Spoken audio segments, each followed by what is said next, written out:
వాళ్ళ రోజున మనకి రాబోయే సంవత్సరం అంతా బాగా నడవాలనే పేరుతో వేద పండితులు ఎక్కడ వేదపారాయణ చేస్తుంటే అక్కడికే వెళ్ళి వాళ్ళకి నమస్కారం చేసి వాళ్ళ ఆశీర్వచనాలు తీసుకోవాలి. గురువుల్ని, పూజ్యుల్ని, పురాణవేత్తల్ని, అలాగే వేద పండితుల యొక్క ఆశీర్వచనం తీసుకోవాలి. మన సనాతన ధర్మంలో వేద పండితులకి చాలా ఉన్నతమైన స్థానం ఉంది. వేదశివ శివో వేద, వేదాధ్యాయి సదాశివ.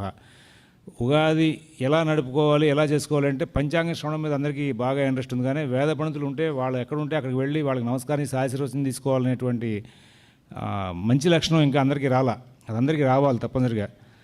అది చాలా ఉన్నతమైనటువంటి అంశం వేద పురుషుడు. అందుకని జ్యోతిష్ శాస్త్రంలో కూడా కొన్ని సందర్భాల్లో ముహూర్తం కుదరని పక్షం కనుక ఏదైనా ఏర్పడుతుంటే విప్రవాక్యం తీసుకుని వెళ్ళిపోండి అంటాడు. విప్రవాక్యం అంటే ప్రతి బ్రాహ్మడు విప్రుడు అవడు, వేదం చదువుకున్నవాడే విప్రుడు కింద.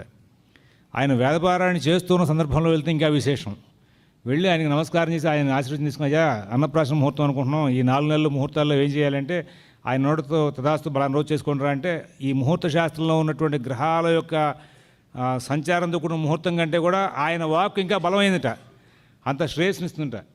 అందుకోసం చెప్పి జ్యోతిష్ శాస్త్రంలో ఆ వేదం చదువుకున్నటువంటి బ్రాహ్మణుడికి అంత విశేషమైనటువంటి స్థానం ఇచ్చారు.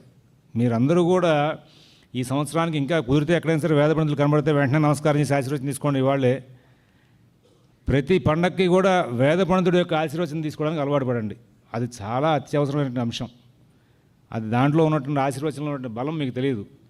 అది బాగా అలవాటు పడండి. అది మంచి సత్కార్యం. మనం సనాతన ధర్మంలో సత్కార్యాలు చేయడమే ప్రధానం. సనాతన ధర్మం ఎప్పుడు బాగా బలమవుతుంది అంటే మనకున్నటువంటి ధర్మాలని కూడా చాలా లఘువుగా ఉన్నవే, కష్టమైనవి కాదు, వాటిని అనుష్ఠిస్తే సనాతన ధర్మం ఇంక వేరే ప్రత్యేకం దీన్ని కాపాడడానికి ఎవడు రావక్కల్లా. ఎవరికి వాడు సనాతన ధర్మాన్ని కనుక అనుష్ఠిస్తూ ఉంటే ఇంక దీన్ని కాపాడడానికి ప్రత్యేకం వేరే వాళ్ళు ఎవరు రావక్కల్లా.